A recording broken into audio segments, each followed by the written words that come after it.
Como ya dijimos hace alguna semana, mientras el VIX estaba en zonas altas, aquí tenemos una franja roja que he marcado un poquito, bueno, pues a nivel ilustrativo. En esos niveles el precio, los índices bursátiles no podían subir, no podían recuperar, era imposible, ¿no? Y por tanto teníamos que ver la caída, el desplome del índice de volatilidad, de opciones del S&P para comenzar a ver una cierta recuperación. Bueno, pues eso es precisamente lo que hemos visto esta pasada semana, ¿no? El desplome del VIX hasta la zona de los 25 puntos, una zona, bueno, la zona verde es muy abstracta, la he colocado yo aquí pues por colocar una zona simplemente para que veáis zonas en las que el precio o los índices pueden subir con calma, ¿no? Con tranquilidad. Estamos en esta zona más o menos segura, aunque es verdad que mantenemos mínimos crecientes. Y el VIX no es que esté en niveles bajos o cómodos, sino que está en niveles bastante intermedios y como veis, por encima del 99% de las jornadas del año 2021, ¿no? Entonces, sí que aún está alto, pero es verdad que se ha desplomado, ha caído con muchísima fuerza y ha permitido a los índices bueno, recuperarse esta pasada semana de una forma espectacular. Por tanto, lo primero que vemos en este repaso semanal es el VIX que se coloca en estos niveles y en estos niveles permite a los índices comenzar a recuperarse, comenzar a subir. Veremos hasta qué punto, hasta qué momento, porque yo tengo un pero en toda esta recuperación fantástica del S&P esta pasada semana, la mejor semana en no sé cuánto tiempo, cierto, pero que viene ahora, pues es lo que vamos a ver en este vídeo. Antes recuerdo que sigue disponible esta promoción con TradeNet para básicamente conseguir el curso de mi trading por un precio mucho más económico, pues porque la diferencia la abona TradeNet, obviamente, ¿no? Así que aprovecha la oportunidad, paga desde $199, que son unos 170 euros más o menos, y obtén el curso completo que vale $400, como sabes, 397 por tiempo limitado. Además de tener el curso más barato, vas a tener, en el caso de este paquete gris, la posibilidad de hacer un reto, ¿no? Pues para tener una cuenta financiada. Y en el caso del paquete verde o el azul, tienes ya directamente la cuenta financiada, vas a comenzar a operar con ella y si lo haces bien, pues podrás sacar una rentabilidad muy interesante. Las condiciones son muy buenas y además, como digo, cualquiera de los tres paquetes incluye el curso completo de mi trading para siempre con las clases semanales y todo, así que creo que es una muy buena oportunidad y por tiempo limitado, hasta que pueda, voy a seguir ofreciéndola aquí en el canal. Además, ahora TradeNet comienza a ofrecer en estos paquetes también Forex, CFDs, creo que criptomonedas y acciones de muchos más países, aparte de Estados Unidos. Por lo tanto, están ampliando bastante el abanico de productos para poder operar. Muy interesante. Dicho esto, vamos a echar un ojo al Fear and Greed Index. Ya sabéis que es para mí, bueno, pues una referencia importante para conocer el sentimiento de mercado. Es un índice que aglutina, como decimos siempre, varios indicadores y varios gráficos relacionados con el sentimiento de mercado y estamos en una situación en la que hemos rebotado de niveles de extremo miedo. Si lo vemos en el histórico, que es lo interesante, este gráfico de aquí abajo, en el histórico vemos que hemos estado en niveles por debajo de 20 esta pasada semana y ha coincidido con los mínimos de mercado en el S&P y a partir de ahí hemos tenido un fuerte rebote hasta o hacia la zona de 40. Si lo vemos en el gráfico del S&P, bueno, vemos como efectivamente, gráfico diario, efectivamente la semana pasada coincidió esos mínimos del Fear and Greed Index y coincidió además con este suelo tan interesante del mercado. Que si va a ser un suelo anual o no va a ser un suelo anual, pues obviamente es pronto para decirlo, todavía no lo sabemos, pero sí que es cierto que una vez más, utilizando el Fear and Greed Index y todos los indicadores que aglutina, que alguna vez hemos visto más en detalle en este canal, podemos tener podemos hacernos a la idea bastante bien y con un grado de precisión bastante alto acerca de cuándo tenemos techos y suelos en el mercado. Si vemos el histórico del Fear and Greed Index, aunque esto no es un gráfico como tal, sino que es una imagen lo que nos ofrece la web y no podemos ver mucho más allá, pero si compramos el SP o el Nasdaq cada vez que el Fear and Greed Index nos marca una zona de extremo miedo por debajo de 20, estaremos haciendo buenas compras. Alberto, esto es muy simple, es muy sencillo, no puede ser tan sencillo, tiene que ser más complicado. No, no necesariamente. Es decir, a largo plazo, el dollar cost averaging es una buena técnica. Comprar una vez al mes y olvidarte, ni siquiera tienes que ver el gráfico. Esto sería un gradito más de detalle, ¿no? Irte a ver cuándo está el mercado sobrevendido, cuando hay miedo en el mercado para comprar en esos momentos. Y creo que es una buena técnica ir comprando cada vez que encontramos picos por debajo de 20 en el Fear and Greed Index. Obviamente es solamente una idea, una teoría y una idea de estrategia de inversión y no es que esté dando ninguna recomendación ni nada por el estilo. Simplemente, bueno, pues algo a tener en cuenta, ¿no?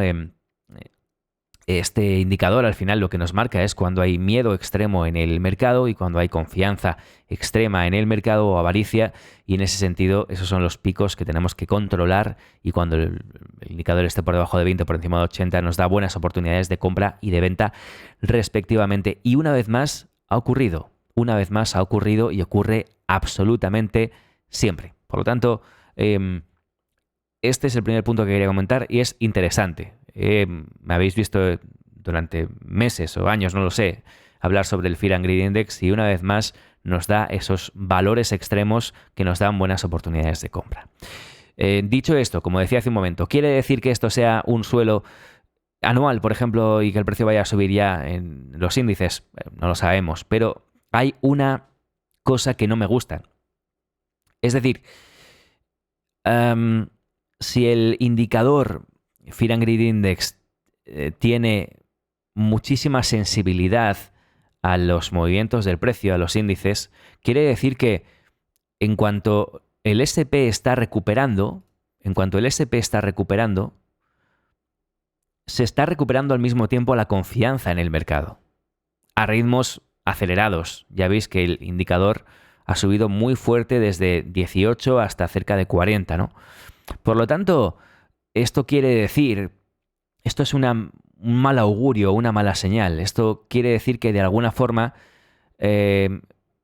a poco que suba el mercado, a poco que recuperen los precios, el inversor recupera muy rápidamente la confianza en ese mercado, ¿no? Y cuando hay niveles altos de confianza, ya sabemos lo que ocurre, que el precio vuelve a caer. Por lo tanto, me hubiera gustado ver este indicador Fear and Greed Index mantenerse en una zona más baja durante más tiempo, porque eso me daría cierta confianza a la hora de pensar que el precio puede recuperar, quizás más lento, pero más firmemente, ¿no? Esta situación en la que hemos visto el Fear and Greed Index subiendo de forma tan vertical, conforme el precio ha subido la semana pasada, de forma vertical en los índices. Por otro lado, el VIX, como decíamos antes, que, bueno, como sabéis, el Fear and Greed Index tiene parte de VIX, ¿no? El VIX cayendo tan rápidamente me da que pensar que podamos estar en una situación en la que podemos tener una nueva caída en el mercado bastante vertical. ¿Vale? ¿Por qué? Pues porque, lo he ido explicando, sé que al final es un puzzle de muchas piezas y hay que irlas colocando todas en su sitio, pero por lo que he ido explicando en estos primeros minutos del vídeo, realmente si el inversor recupera muy rápidamente la confianza en el mercado, nuevamente el precio va a llegar muy rápidamente a una situación de sobreventa y por tanto es muy probable que se dé media vuelta a la baja de forma vertical. La situación que tenemos ahora es bastante clave. ¿Por qué? Empiezo diciendo, ¿qué me gustaría ver a mí? A mí me gustaría ver que el precio consolidase toda la subida de la semana pasada.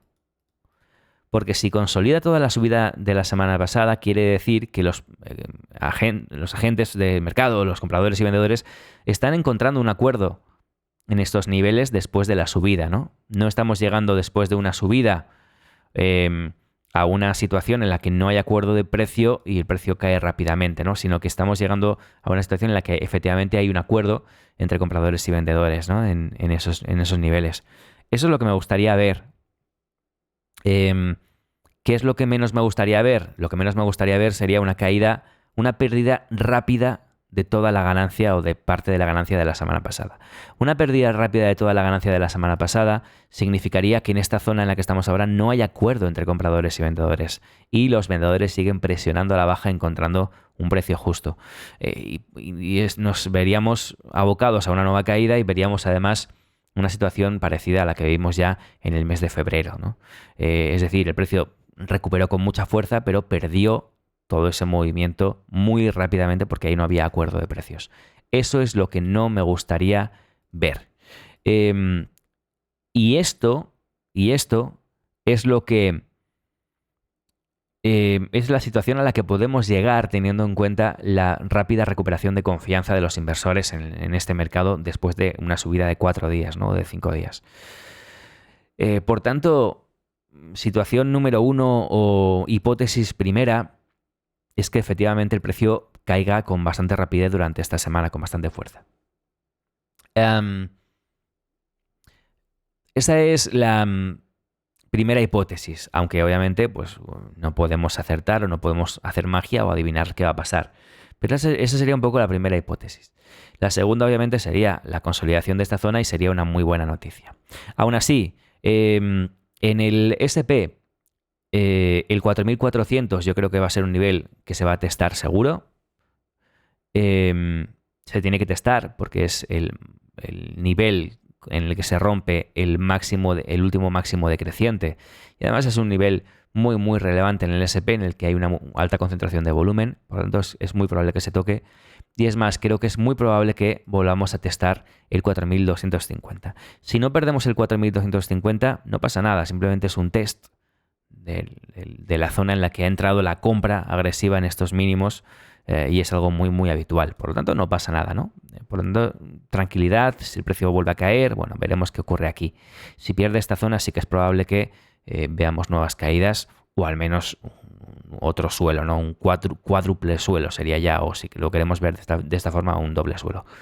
Pero de momento, que después de esta recuperación semanal tan brutal de un 9%, no sé cuánto ha sido, tengamos una cierta caída. Sí, un 9%. Tengamos un cierto retroceso es absolutamente normal. Por lo tanto, hipótesis número 1, cierto retroceso hacia la zona de 4.250 con el permiso del 4.400.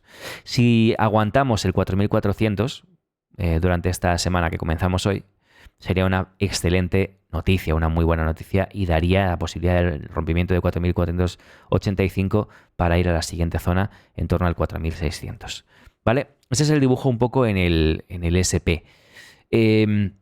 Voy a ir muy rápido con el resto para no quitaros mucho más tiempo porque la situación es bastante parecida. En el Nasdaq tenemos la misma situación, ¿no? Es decir, un doble o triple suelo, según lo quieras mirar, ruptura de máximo decreciente anterior con mucha intención y el precio que se queda en una zona en torno al 14.400 y ahí se queda un poquito atascado, ¿no? Un poquito encallado. ¿Es normal? Sí, es absolutamente normal porque el precio se agota después de un movimiento tan grande, ¿no? Y a partir de aquí, como decía antes en el SP, también es normal que tengamos un cierto rebote. Los rebotes son normales después de movimientos intensos en un sentido o en el otro. Por lo tanto, ningún tipo de problema, ¿no? Los rebotes son totalmente normales y habituales y siempre ocurren. La cuestión es, nuevamente, hasta dónde vamos a caer, ¿no? Porque si lo vemos sin mucho, o sea, si vemos el movimiento sin mucho detalle, tenemos un impulso, un retroceso y otro impulso, ¿no? Entonces, al final estamos en el retroceso de una tendencia bajista. Así que la cuestión es, ¿realmente este es el suelo y ahora vamos a ver un test? ¿O no? ¿O estamos en la continuación de una tendencia bajista y esto va a seguir bajando? Esa es la cuestión. Situación exactamente igual que en el SP, que veamos retroceso normal, hasta la zona del 13.850 el precio podría retroceder sin ningún tipo de problema durante los próximos días y mientras aguante esta zona, no hay mayor problema, ¿no? Incluso se queda por aquí rebotando, o incluso se queda lateralizando, y con poca volatilidad sería una muy buena noticia. Pero bueno, veremos eh, cómo, ¿no? Cómo sale de esta zona. Lo que es poco probable es que siga subiendo de forma vertical, porque, bueno, pues primero tiene que demostrar que ha consolidado lo suficiente en esta zona de mínimos como para comenzar a subir. El DAX, la situación del DAX, bueno, es similar en el sentido de que hemos tenido una semana excelente. Sí que es cierto que caímos mucho más y la recuperación ha sido brutal, ha sido mucho más rápida. Obviamente más volatilidad a la baja y en un rebote o en un giro más volatilidad al alza es normal. Y esto me parece o me suena muy parecido a lo que vivimos en marzo, ¿no? En febrero-marzo 2020. O sea, es algo así, ¿no? Es un sell-off absoluto, ¿no? Un retroceso en V y ahora quizás tenemos un cierto periodo de lateralización y si el precio efectivamente lateraliza, baja la volatilidad, pues es probable que pueda seguir subiendo o alcanzar los máximos durante los próximos meses. El único pero en el caso del DAX es toda esta zona de distribución que tuvo el precio todo el año, bueno, prácticamente todo el año, no, todo el año no, bueno, casi todo el año 2021, ¿vale? Toda esta zona de distribución que tenemos aquí arriba no la tenemos en el SP. Es mucho, mucho, mucho más pequeña.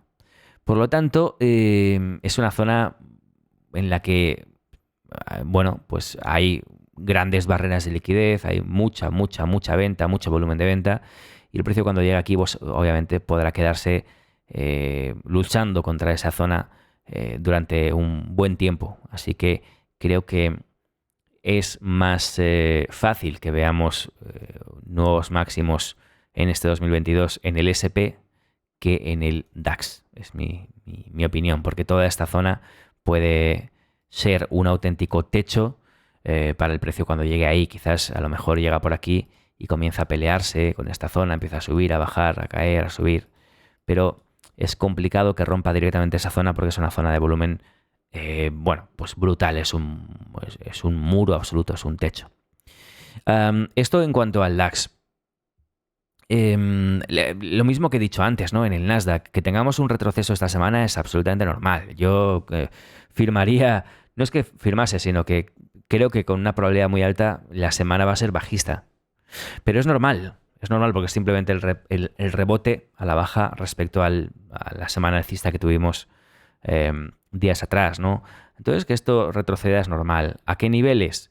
Bueno, 13.980, 13.560, imposible saberlo, ¿no? Pero cualquier retroceso a esta zona es absolutamente proporcional y bueno, no supondría ningún tipo de problema, ¿no? Cualquier retroceso, incluso la zona del 13.200, toda esta zona de aquí, bueno, pues no supondría un problema y podría significar además un test sano a los mínimos para comenzar a construir o comenzar a subir con un poco más de seguridad y de confianza.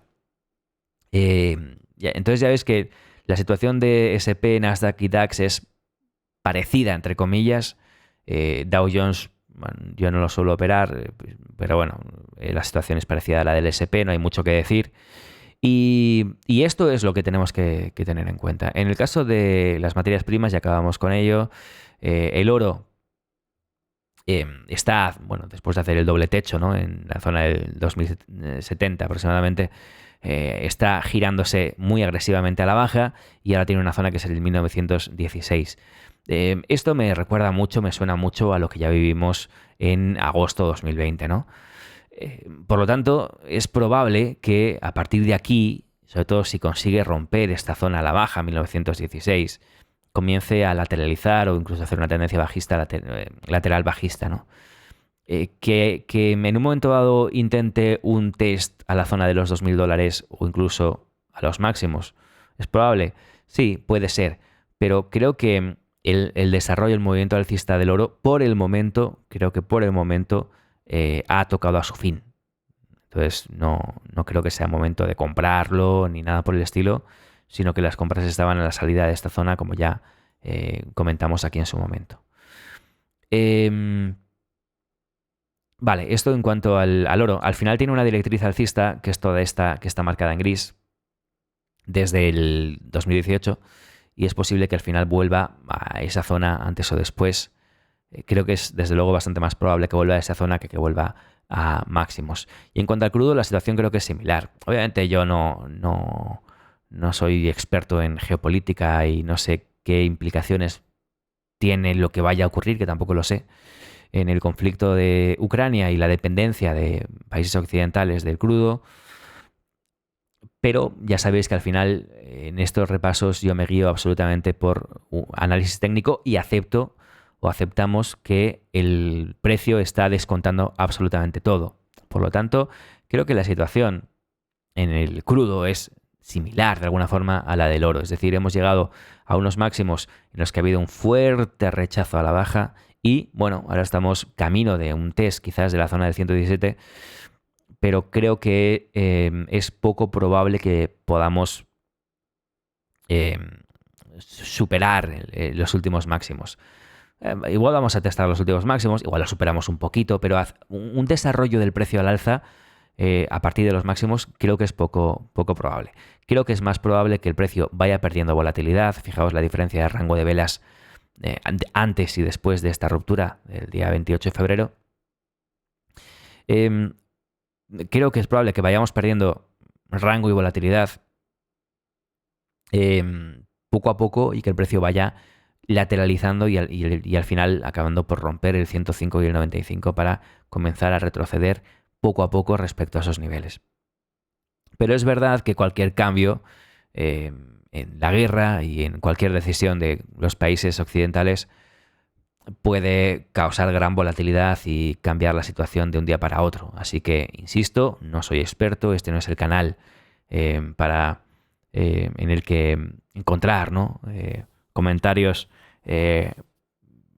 pues eso, expertos acerca de geopolítica y yo no sé cómo va a reaccionar el crudo a la guerra, no lo sé. Yo simplemente lo que hago es analizar la acción del precio en función de esa idea de que está descontando pues todo, como decía antes.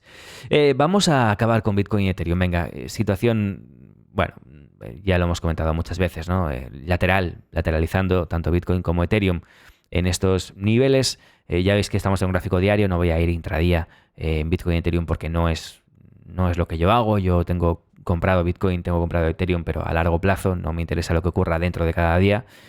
Simplemente comentar que estamos, bueno, pues en este movimiento lateral que traemos prácticamente todo el año 2022, o al menos los últimos 3 meses o 2 meses.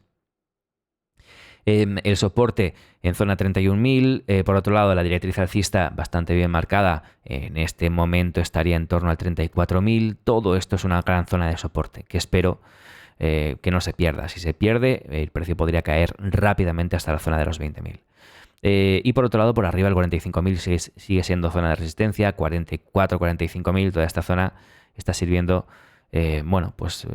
ventas en el Bitcoin y mientras el precio esté aquí dentro, pues no hay mucho más que decir. Es decir, vamos a ver por dónde rompe. Y Ethereum, bueno, más o menos parecido, ¿no? Esta directriz gris, digamos, es un poco, va marcando un poco las zonas donde va entrando venta en Ethereum y puede ser una zona aproximada que si se rompe, pues comenzaría un movimiento alcista, ¿no? ¿Por qué? Pues porque se romperían los máximos decrecientes, ¿no? Aunque, ya digo, es una zona aproximada y para nada es precisa, ¿no? Simplemente es una pequeña directriz que hemos encontrado por ahí. Por otro lado, la zona de resistencia no está tan clara. Es verdad que no está tan clara, no hay un nivel demasiado claro, no lo veo. Pero la zona de soporte está bastante clara en torno a los 2.400 puntos y por otro lado en esta directriz roja alcista que sigue marcando este gran canal desde 2021, ¿no? Entonces, bueno, ahí estaría esa zona más o menos, que sería una zona que no nos gustaría que se perdiese. Ok, pues dicho esto, terminamos el repaso semanal. Esta semana no voy a poder hacer repaso de acciones porque voy fatal de tiempo. Estoy con un tema, con un negocio nuevo aquí en Madrid y estoy con muy poco tiempo disponible. He querido reservar este ratito para subiros este vídeo. Me parece importante que haya continuidad en estos vídeos de repaso de mercado para ver cómo vamos analizando cada semana y ver dónde nos confundimos, dónde acertamos. Pero repaso de acciones no he podido hacerlo esta semana, así que, bueno, la semana que viene espero poderlo ofrecer aquí en el canal. Entre tanto, seguiré subiendo contenidos relacionados con operativa, análisis técnico, estrategia, etcétera, lo que suelo hacer habitualmente. Y por supuesto, los contenidos de podcast en directo lunes, miércoles y viernes, 8:30 de la mañana, hora de Madrid, y martes 9 de la tarde, hora de Madrid. Alberto Lezaun, un gusto. Gracias, que tengas una buena semana y nos vemos en el siguiente vídeo. Adiós.